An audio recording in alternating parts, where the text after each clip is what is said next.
गया। जी हाँ मेरे दोस्त, लड़की को लड़का बनाएगा, लड़का को लड़की बनाएगा। और एक खास बात मेरे दोस्तों, आपके पर्सनल सामान को गायब करके दिखाएगा।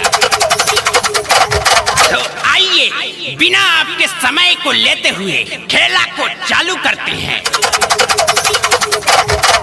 अंतरु मंत्रु, अंतरु मंत्रु, लइका के समान उड़ंतरु जमूरे जी उस्ताद। अरे हुआ कि नहीं रे? मेरा तो है, लेकिन भाई साहब का पता नहीं।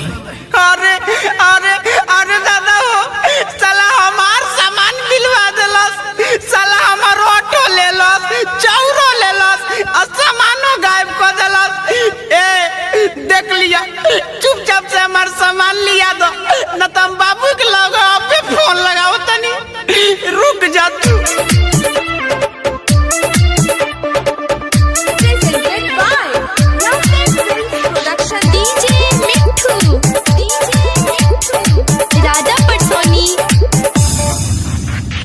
कौन साला मंतर मारती हली, देह के नरजी झारती हली, अरे मरद से मौका बना देले बा।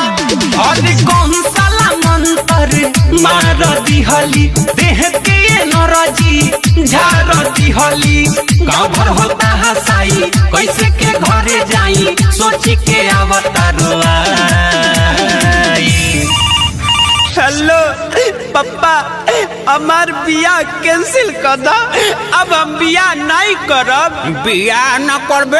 अरे काय बोले, खोल तो बताओ।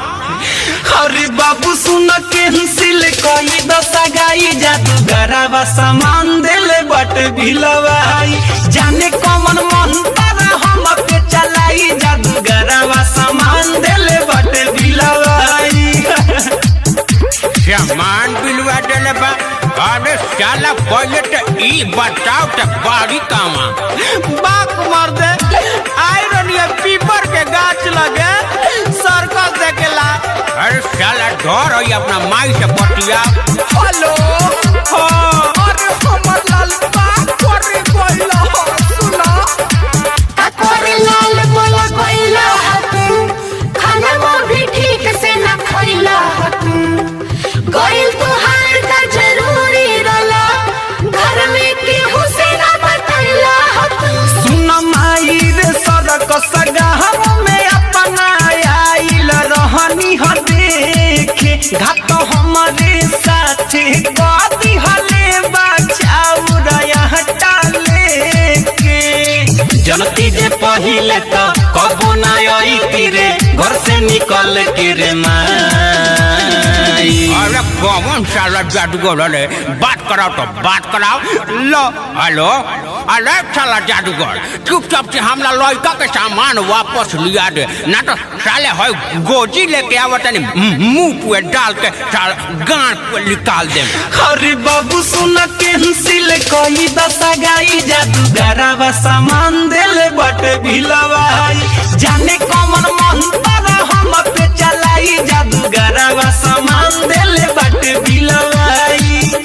अरे हमर बाबू, अरे चुप रहो चुप रहो, हम अबे आवतानी। हमरा लाल के का हो गइल हो? डीजे मिठू, राजा पटसोनी। ए भुटलिया के पापा, हमरा के बाबू लग ले चली ना।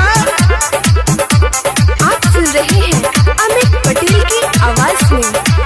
उल्पा माटी चढ़ई हनु हो, मंदिर के घंटा डोलई हनु हो, शादी ना होई तो भाई के गो उपाय बटोरे में थपरे बजई हनु हो। अब जातानी हम तो हमारे सब कवनो मजाक उड़ावता, कवनो कहता माउग हमके, कवनो छकवा बनावता। कवना जन्म के तू बदला ले तारी हमसे, जादूगर होई की कसाई। देख लिया जादूगर, जेंगा मरला हूँ कद ना तो ठीक ना होई। उस्ताद लइका के काहे रुआवतनी, लिया ना दियो कुछ सामानवा। अरे साला चुप चुप, साले मारे लगी सब गाँव वाला मिल के मंतर भोर पर गइल बा। अरे बाबू सुन कैंसिल कोई दशा गाई जादूगरवा सामान दिल बाटे बिलवाई पापा सुन कैंसिल कोई दशा गाई जादूगरवा सामान दिल बाटे बिलवाई अरे जाए के बिना सामान के रहो